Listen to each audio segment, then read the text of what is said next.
Episode 9 kicks off with the group huddling around Nor, worried he might be down for the count. But he waves them off, claiming he's perfectly fine. In fact, he's had an epiphany, all thanks to Rollo. The boy, completely lost, asks what he means, and Nor explains how the dragon calmed down exactly as predicted. But Rollo, with a shrug, insists he had nothing to do with it, leaving Nor scratching his head.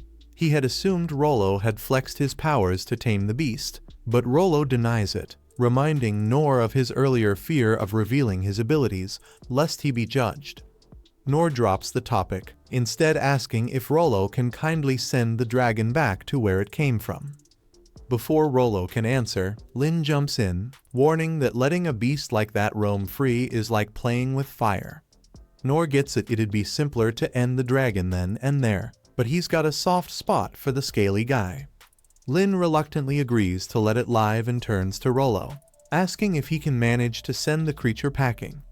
Rollo, hesitant, says the best he can do is politely ask it to leave. Nor steps up, giving Rollo a pep talk about how neither In nor Lin are scared of his powers, boosting Rollo's confidence. Rollo begins his spell, but halfway through, he freezes. Nor, slightly panicked, asks if there's a hiccup, only to learn that the dragon's just waiting for Rollo's command. Nor suggests the obvious, ask the dragon nicely to go home and quit terrorizing humanity. Rollo gives it a shot, and the dragon, ever obedient, takes off. But just when things seem wrapped up, a lightning bolt strikes the dragon mid-flight, sending it crashing down. From a nearby cliff, Darius chuckles, because even an ancient dragon is just another piece on his chessboard. Wasting no time, he orders his troops to launch an attack on the capital, unleashing a horde of soldiers armed with cutting-edge magic tech.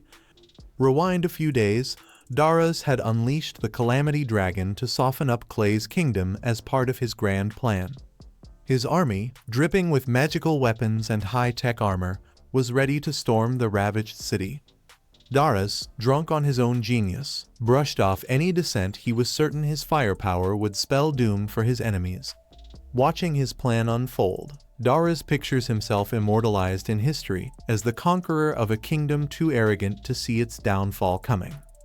Meanwhile, Rollo leads Nor and the gang to the fallen dragon, hoping it's still breathing. Lin points out Darius's army stationed on a cliff, and one sharp-eyed soldier spots Princess Lin and her protector, the Divine Shield. Darius, recognizing a legendary figure when he sees one, sees the perfect chance to snuff out an era of heroes.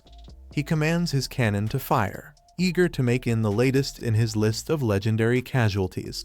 In sensing danger, orders Lin to grab Rollo and run. As the cannon fires, Nor steps up like a champ, deflecting the massive blast with a thunderous counter. Darius was trying to wrap his head around what had just gone wrong when one of his soldiers nervously suggested that Bian's ignition might have had a hiccup. Darius, not one for excuses, immediately barked for another shot. Meanwhile, across the battlefield, Nor was busy squinting at the enemy's firepower, wondering just what kind of crazy weaponry they were up against. Lady Lindbergh chimed in, explaining that Darius Roman III had rallied about 10,000 troops, all primed and ready to steamroll them. Sure, Claz had its own army, but they were basically bringing knives to a cannon fight. In, knowing they were seriously outmatched, declared that they'd fall back to her brother, Lord Rain, but not before dealing with the mess trying to wipe them off the map. As cannon blasts hurtled their way, the Divine Shield sprang into action, throwing up a dazzling array of magical barriers that could be seen for miles. Darius, watching from his perch, was not amused. His supposedly unstoppable cannons were more like fireworks at this point. One of his men suggested he take cover in the rear, and after a bit of grumbling, Darius reluctantly backed off, but kept the attack going. Nor figured the enemy planned to keep them boxed in until they were toast, but he was sure there was a way out. He declared he'd pull a grand diversion to draw the Magic Empire's attention and buy the others time to scram. Lin, understandably worried her mentor was about to play a very dangerous game of tag, hesitated, but Nor was all in. As he psyched himself up, He recalled his childhood of poking beehives and outrunning swarms of bees. If he could outrun angry insects, he could outrun an army, right? He reassured the group that he'd be back in one piece, so no need to stress. Lin reluctantly agreed, but decided to give Nor a boost before his wild dash.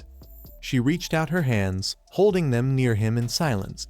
Nor, a bit baffled, wondered if she was gearing up some kind of defensive magic. But before he could ask, In told him to brace for impact. Confused, Nor turned, thinking his own teammate might accidentally zap him before he even started. Meanwhile, the bean cannon began charging up another shot, and Nor braced himself for whatever crazy plan was about to unfold. Nor didn't exactly feel battle ready, so he went for plan B, enchant his legs and make a break for it. But before he could get too far, Lin gave him an extra kick, a gust of wind that sent him rocketing forward like a human cannonball, narrowly dodging death. Nor barreled through In's divine shield, only to find himself smack in the middle of a mana missile storm aimed at his crew.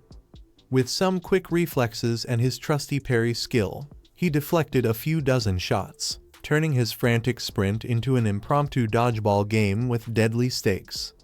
Momentum on his side, Nor's only option was to keep running fast. He tore across the battlefield at a speed that would put a cheetah to shame, crashing into enemy lines and disarming soldiers with lightning-fast parries before they could even blink. Every second he held the front meant more time for Lin and the others to make their getaway, so Nor kept his foot on the gas, fighting and fleeing in equal measure. Doris, watching from his hilltop, looked on in utter disbelief as swords and shields went flying, seemingly propelled by some lunatic who had mistaken the battlefield for his personal playground. Moments later, that very lunatic Nor launched himself to the top of the precipice with a jump that defied all physics, landing right in front of the bewildered king. Down below, Darius's troops could only gape as their once trusty weapons came crashing back to earth, raining down like an ironic twist of fate. Nor wasn't done with his impromptu gymnastics routine, though. With a display of brute strength, he sent mana-generating Aegis devices soaring like frisbees and whipped up tornadoes just by blitzing through enemy ranks, turning Darius into one of the many victims of his wild charge. Dazed and furious, Darius got back up, only to see his supposedly invincible army getting steamrolled by a single man who had sprinted across half the battlefield in record time. Nor, seemingly out of breath, finally paused before the king, ignoring everyone else as if Darius were the main act of his one-man show. The king, now thoroughly rattled, tried to remember where he'd left his dignity. He unsheathed his orichalcum sword, clung to his fancy Kaiser armor, and did his best to look menacing, but his trembling hands were giving away the fact that he was scared senseless. Nor, unfazed, hoisted up the 4 bean cannons and nearly dropped them on Darius's head, as if casually rearranging the battlefield. The king's mind was spinning. How had one man turned his entire army into a circus act? Then Darius's eyes caught sight of Nor's sword, triggering a flashback. He remembered ogling that black sword in the throne room of Klaz, the legendary relic so heavy that even King Klaz could barely lift it. And here was Nor, swinging it around like it was a prop in a school play. With that realization, Darius's bravado crumbled faster than a house of cards in a hurricane. In pure terror, he wet himself, scrambled onto his horse, and bolted, deciding that maybe this battlefield wasn't so much his empire as it was Nor's playground. Hit that subscribe button and give us a like, because you wouldn't want to miss out on more epic moments like this, would you? Your future self will thank you.